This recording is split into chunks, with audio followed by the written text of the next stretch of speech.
लोकसभा निवडणुकीची घोषणा शनिवारी मुख्य निवडणूक आयुक्त राजीव कुमार यांनी केली. देशात 7 टप्प्यामध्ये होणारी लोकसभा निवडणूक राज्यात प्रथम 5 टप्प्यामध्ये होणार आहे. महाराष्ट्रात लोकसभेच्या 48 जागेसाठी 19 आणि 26 एप्रिल, 7 मे, 13 मे, 20 मे अशा 5 टप्प्यामध्ये मतदान होणार आहे.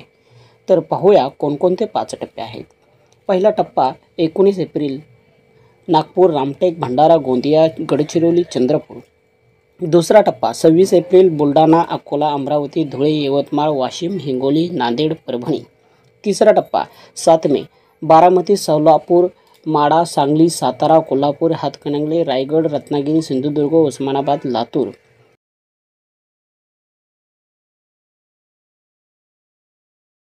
चौथा टप्पा 13 मे, नंदुरबार, जळगाव, रावेर, जालना, औरंगाबाद, मावळ, पुणे, शिरूर, अहमदनगर, शिर्डी, बीड.